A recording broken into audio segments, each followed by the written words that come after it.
Assalamualaikum guys, bertemu lagi sama aku Nusari Harahap. Perkenalkan, nama aku Nusari Harahap, NIM 21404023 dari Universitas Syekh Ali Hasan Ahmad Ad-Dari Padang Sidimpuan, Fakultas Ekonomi dan Bisnis Islam, jurusan Manajemen Bisnis Syariah. Baiklah, di sini aku akan sedikit mempresentasikan dari materi judul model perilaku manusia yang kedua di optimasi individu. Selanjutnya kita masuk kepada latar belakang, yang dimana perilaku merupakan cerminan dari diri kita sendiri. Perilaku adalah segala aktivitas yang dilakukan manusia yang memiliki bentengan yang sangat luas seperti berjalan, berbicara, bereaksi, berpakaian, dan lain-lain. Banyak para ilmuwan menyampaikan pendapatnya mengenai perilaku. Di antaranya Maulana mengatakan perilaku seseorang dapat berubah jika terjadi ketidakseimbangan antara dua kekuatan di dalam diri seseorang. Dan yang selanjutnya, konsep kebutuhan dalam Islam.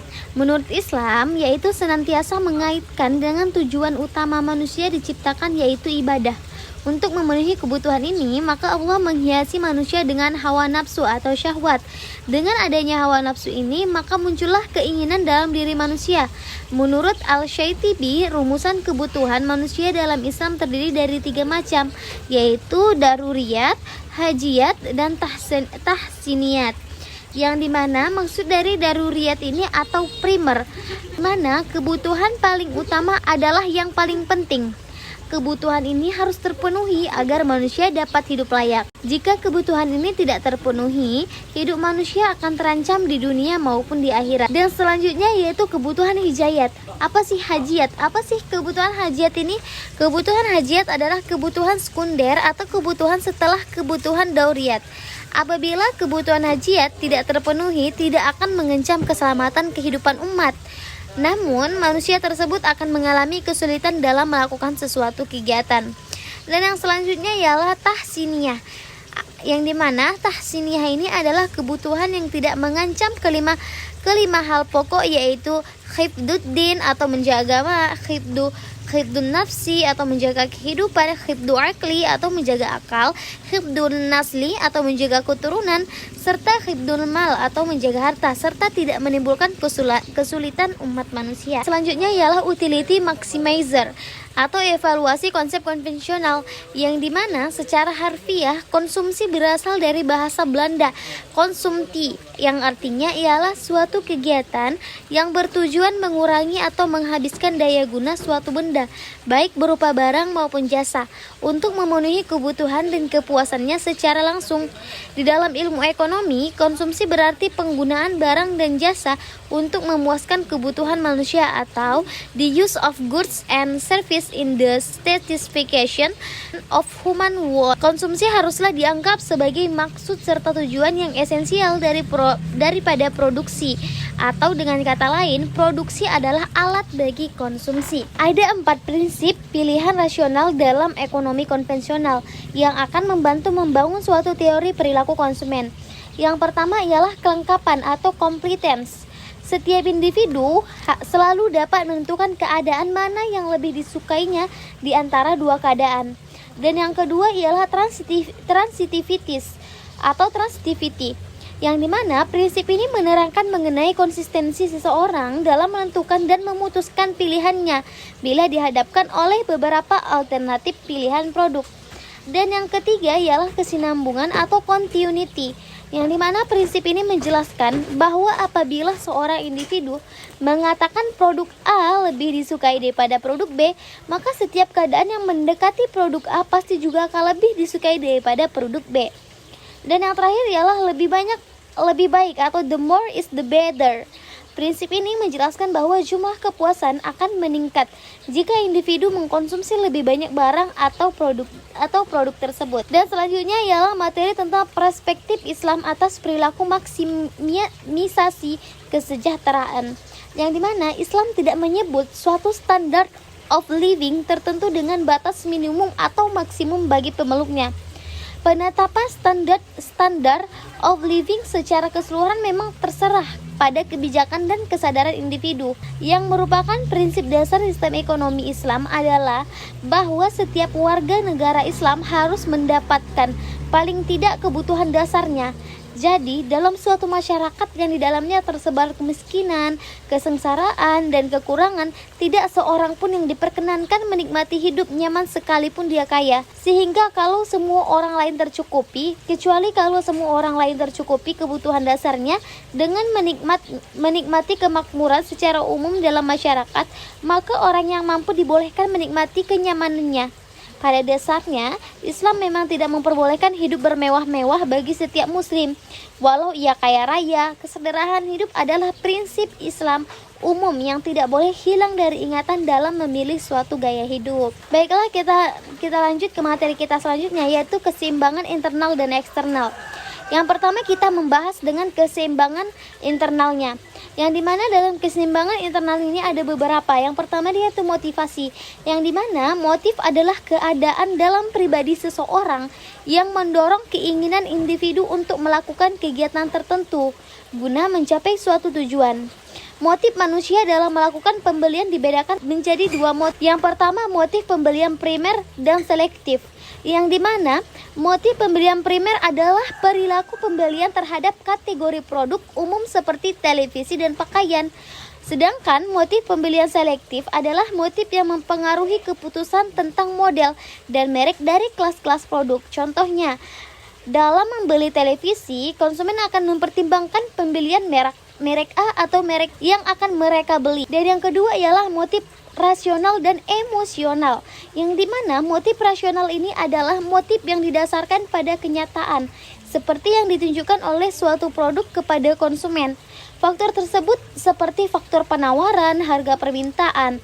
Sedangkan motif emosional adalah motif pembelian yang berkaitan dengan perasaan dan emosi individu seperti kebanggaan, kenyamanan, kesehatan, dan kepraktisan serta yang lain-lain. Yang selanjutnya B, persepsi, yang mana persepsi ini adalah proses seseorang dalam memilih, mengorganisasikan, dan menginterpretasikan informasi untuk membentuk suatu gambaran.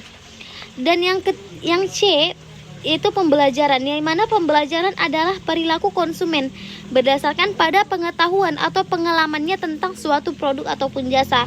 Selanjutnya adalah D, yang dimana kepribadian dan konsep diri, yang dimana kepribadian merupakan pola tingkah laku konsumen yang digambarkan dalam karakteristik perilaku seperti kepercayaan diri, dominasi, dan kemampuan bersosialisasi. Dan yang terakhir ialah E, sikap, yang dimana sikap adalah tanggapan atau respon konsumen berupa perasaan, sikap negatif ataupun positif, dan perasaan suka ataupun tidak suka pada suatu barang atau jasa yang telah dikonsumsi. Dan yang kedua adalah faktor eksternal, yang dimana faktor eksternal ini ialah faktor yang berasal dari luar diri konsumen. Adapun hal yang termasuk pada faktor eksternal adalah sebagai berikut. Yang pertama A, kebudayaan, yang dimana budaya adalah nilai dasar yang dipelajari manusia yang bersifat abstrak, seperti sikap, kepercayaan, pendapat, nilai, agama, dan bahasa. Dan material seperti makanan, minuman, musik, rumah, peralatan elektronik, dan teknologi. Yang B ialah kelas sosial, yang dimana kelas sosial ini adalah pembagian kelompok sebagai pembeda masyarakat ke dalam kelas tertentu berdasarkan status pekerjaan, pendapatan, harta benda, pengetahuan, kekuasaan, dan lain-lain. Dan C yaitu kelompok sosial dan referensi, yang dimana kelompok sosial ini adalah kesatuan sosial menjadi tempat individu-individu berinteraksi satu sama lain karena adanya hubungan di antara mereka. Konsep diri, keluarga, dan lingkungan. Dan yang terakhir ialah keluarga, yang dimana keluarga dipergunakan untuk menggambarkan berbagai macam bentuk rumah tangga. Materi selanjutnya ialah konsep diri, keluarga, dan lingkungan dalam perspektif Islam. Yang pertama, konsep diri dalam perspektif Islam, yang dimana Islam mengajarkan agar berpandangan positif terhadap diri, karena manusia mempunyai derajat yang lebih tinggi dari makhluk yang lain, sebagaimana disebutkan dalam firman Allah Subhanahu wa taala dalam Quran surah At-Taghabun ayat 64 surah ke-16, yang dimana dalam surah itu, maka bertakwalah kepada Allah menurut kesanggupanmu, dan dengarlah serta taatlah dan nafkahkanlah dengan nafkah yang baik untuk dirimu. Dan barang siapa yang dipelihara dari kekikiran dirinya, maka mereka itulah orang-orang yang beruntung.